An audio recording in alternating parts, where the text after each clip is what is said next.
مردان کے ایک دور پار کے علاقے میں گیا ہوا تھا، تو میں نے ان کو کہا کہ یار میں بڑا آپ لوگوں کی بہادری سے بڑا متاثر ہوا ہوں، بہت بڑا فین بن گیا ہوں۔ میں پہلے بھی سوات میں بہت دوستی ہے لوگوں سے، بڑے اچھے پیسفل قسم کے، بڑے ایجوکیٹڈ اچھے لوگ ہیں، لیکن اس دفعہ جو انہوں نے پروٹیسٹ کیا اور کہا کہ بھائی آپ جائیں، ہم جانے اور یہ لوگ جانے، ہمارے پاس اتنا ویپن ہے کہ ہم ان کا مقابلہ کر سکتے ہیں، آپ کی ضرورت نہیں ہے، آپ اپنا بوری بسترا گول کریں اور نکلیں یہاں سے۔ پھر ہم دیکھتے ہیں کہ یہ کتنا سروائیو کرتے ہیں۔ یہ بلیو می، یہ مطلب ایک بندہ نہیں، 2-3 جرنلسٹ دوستوں سے بات ہو رہی تھی تو انہوں نے یہ بات کی مجھ سے کہ یار ایسا ہوا تھا۔ خیر وہ چیز ہوئی، وہ سارا کچھ ہوا اور اس کے بعد ہوا یہ کہ ان کو واپس جانے پہ مجبور کیا گیا۔ وہ آئے کیسے تھے یہ بھی کسی کو نہیں پتا، وہ گئے کیسے یہ بھی کسی کو نہیں پتا۔ ہاں، ایسا نہیں ہے کہ واقعی میں کسی کو نہیں پتا، پتا ہے، لیکن جن لوگوں کو پتا ہے وہ شاید لب کشائی نہیں کرتے، وہ اس پہ بات نہیں کرتے یا اس پہ بات کرنا نہیں چاہتے، یا اس کو وہ سمجھتے ہیں کہ شاید اٹس اے ٹاپ سیکرٹ جو اب نہیں رہا۔ وہاں پہ ہمارے بڑے زبردست قسم کے سینیٹر مشتاق صاحب بھی جاتے رہے، وہاں پر ہمارے منظور پشتین صاحب بھی جاتے رہے، وہاں پہ ہمارے عوامی نیشنل پارٹی کے بھی بہت بڑی لیڈرشپ وہاں پہ گئی، اور ہاں میں یہاں پہ بالکل ذکر کروں گا پاکستان تحریک انصاف کے لوگ بھی وہاں پہ گئے، ایسا نہیں تھا کہ وہ لوگ وہاں پہ نہیں گئے۔ تو یہ credit goes to all the leadership, اور جو جسے کہتے ہیں کہ 110 مارکس جاتے ہیں آؤٹ آف 100، وہ ہے جی سوات کے لوگوں کو، کہ اگر وہ یہ نہ کرتے اور انہوں نے کلیئر کٹ کہا کہ بھائی 2008 9 10 11 ہم در بدر ہوئے، کوئی مردان میں بیچارہ ذلیل خوار ہو رہا ہے، کوئی پشاور میں، کوئی اسلام آباد میں، کوئی کہاں، وہ لوگ جو بڑے کاتے پیتے اور بڑے مطلب جسے کہتے ہیں کہ وہ لوگوں کو ام، آ، جسے کہتے ہیں چت مہیا کرنے والے لوگ ہوتے، وہ لوگ جو لوگوں کو کاتے کھلاتے تھے، وہ لوگ، ان کے ساتھ یہ چیز ہوئی۔ خیر کہانی یہاں پہ ختم نہیں ہوتی، آگے جاتی ہے۔ اس کے ساتھ ساتھ ہمارے وزیرستان کے ساتھ نارتھ اینڈ ساؤتھ دونوں کے وہاں پہ بھی پروٹیسٹ ہوئے، لیکن شاید اس کا اثر اتنا نہیں تھا، حالانکہ وہاں پہ بھی ایک بہت بڑے سکیل پہ لوگ گھروں سے نکلے اور انہوں نے کہا بھائی آپ ہمیں پیس دے دو، ہمیں آپ سے کچھ نہیں چاہیے، ہم آپ سے نہ روزگار مانگ رہے ہیں، نہ ہم آپ سے کچھ اور چیز مانگ رہے ہیں، ہم جانے ہمارا کام جانے، لیکن آپ ہمیں فیس دے دو، اگر نہیں دے سکتے تو پھر ہمیں کچھ کرنے دو، اور وہ خطرناک صورتحال ہو سکتی ہے، کیونکہ کہانی اینڈ نہیں ہوئی، قصہ ختم نہیں ہوا۔ پھر سیز فائر ہم نے تو سنا تھا، ٹھیک ہے، بالکل ٹی ٹی پی کی طرف سے بھی کہا گیا کہ جی ہم کچھ نہیں کر رہے، اور رمضان کا مہینہ ہو، پھر عید ہوئی، پھر خیر آگے جا کے بڑی عید ہوئی، یہ اس طریقے سے چلتا رہا آن آف، لیکن حملے ہوتے رہے، بہت سارے حملوں سے ٹی ٹی پی نے لا تعلقی کا بھی اظہار کیا کہ بھائی ہم اس میں ملوث نہیں۔ اب ہو سکتا ہے کوئی اور گروپس ہو، آئی ایس کے بھی ایکٹیو ہے، ٹھیک ہے پاکستان میں شاید اتنے فٹ پرنٹس نہیں ہیں، لیکن جو بارڈر ایریاز ہیں وہاں پہ وہ مختلف جگہوں پہ بڑی مضبوط سینچریز رکھتے ہیں، وہ چیز وہ سارا کچھ ہوتا رہا، ساتھ ساتھ یہی مختلف جرگوں کی صورت میں پورے فاٹا سے، جو پرانا فاٹا ہے وہاں سے لوگ مختلف مشران جو ہے وہ جاتے رہے، پولیٹیکل لوگ بھی تھے، ملکان بھی تھے، اسٹیبلشمنٹ کے لوگ بھی تھے، اور بھی انفلوئنشل لوگ جو ہے ان کا آنا جانا، ریلیجیس اسکالرز بھی گئے، یہ سلسلہ چلتا رہا، لیکن اب کی بار جو مسئلہ ہوا ہے، اور میڈم حنا ربانی جو گئی ہیں تو انہوں نے کہا کہ بھائی آپ کی زمین، آپ کی جو سوئل ہے وہ ہمارے خلاف اس کا استعمال ہو رہا ہے، ہمارے فورسز کے اوپر تسلسل کے ساتھ حملے ہو رہے ہیں، اور اب جب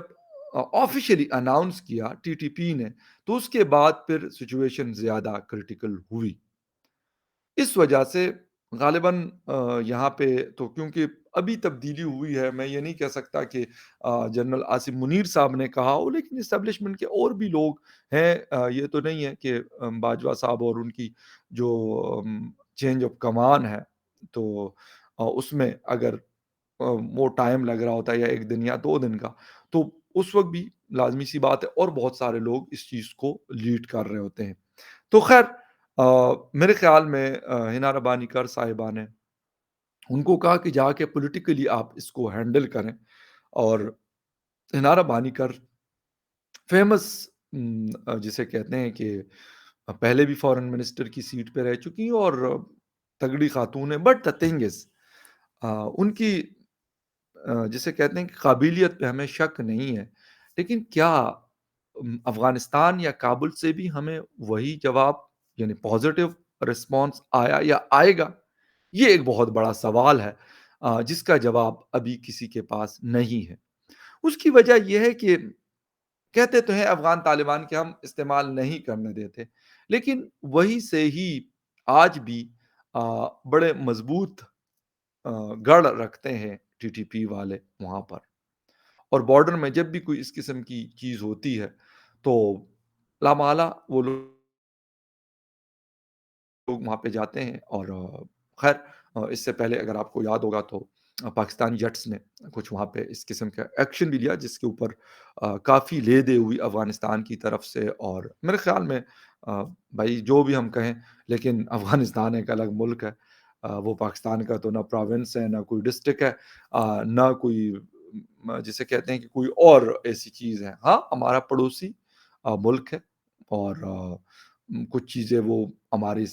وہ کریں گے جو ہم کہہ دیں گے، بہت ساری چیزیں وہ کریں گے کہ جو ہم کہیں گے کہ یار کر لیں، وہ نہیں کریں گے، کیونکہ ایک کنٹری ہے، ہم یہ نہیں امپوز کر سکتے، ان کو فورس کر سکتے کہ نہیں جی آپ اس طریقے سے کریں۔ بٹ دا تھنگ از کہ اس مسئلے کو کیا واقعی سیریسلی ہینڈل کیا جائے گا، اور واقعی تحریک طالبان کو جواب دیا جائے گا، اور اس کے ساتھ ساتھ ڈپلومیسی بھی کی جائے گی، افغانستان کو یہ پوائنٹ سمجھایا جائے گا کہ بھائی بہت ہو گیا، ٹھیک ہے بھائی آپ کی حکومت ہے، طالبان حکومت کرتے ہیں، یا اشرف غنی صاحب کرتے ہیں، یا کارزئی صاحب کرتے ہیں، یا کوئی اور ایکس وائی زیڈ عبداللہ صاحب کرتے ہیں، جو بھی کرتے ہیں آپ کا ملک جانے اور آپ جانے، لیکن ہمارے پاکستان کے اندر اگر ایسی کوئی چیز ہوتی ہے اور ہمارے فورسز کے اوپر حملے ہوتے ہیں، تو اس کا ذمہ دار کون ہے؟ ہاں اس کی ذمہ داری اگر ہم پیچھے جاتے ہیں تو بہت سارے فیکٹرز ہیں جس کی وجہ سے یہ چیزیں ہوئیں۔ اب الگ بات ہے کہ ایٹ دا اینڈ پولیٹیکل لوگ یا کچھ اور لوگ جا کر وہاں پہ طالبان حکومت کو مجبور کرنے کی کوشش کرتے ہیں، لیکن اب لگتا ایسے ہے کہ وہ اس بات کو زیادہ آ، باؤ نہیں دیتے۔ اس کی بہت ساری وجوہات ہیں۔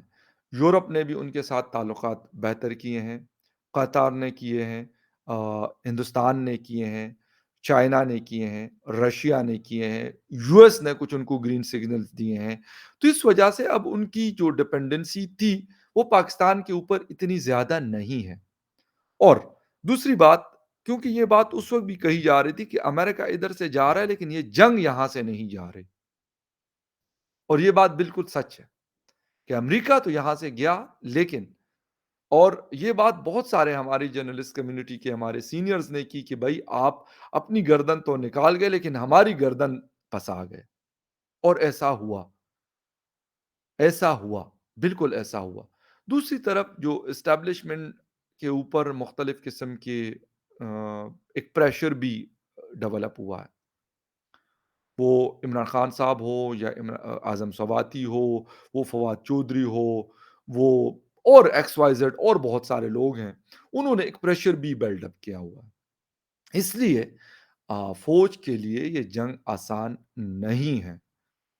دوسری بات، کیونکہ میں یہ نہیں کہتا کہ جو طالبان ہیں ان پہ گولی اثر نہیں کرتی، ایسا نہیں ہے۔ اگر ہمارا فوج کا سپاہی جو ہے وہ گولی اس کو لگتی ہے اور وہ اس کو اندر جاتی ہے، تو طالبان کے لوگوں کے ساتھ بھی یہی ہے،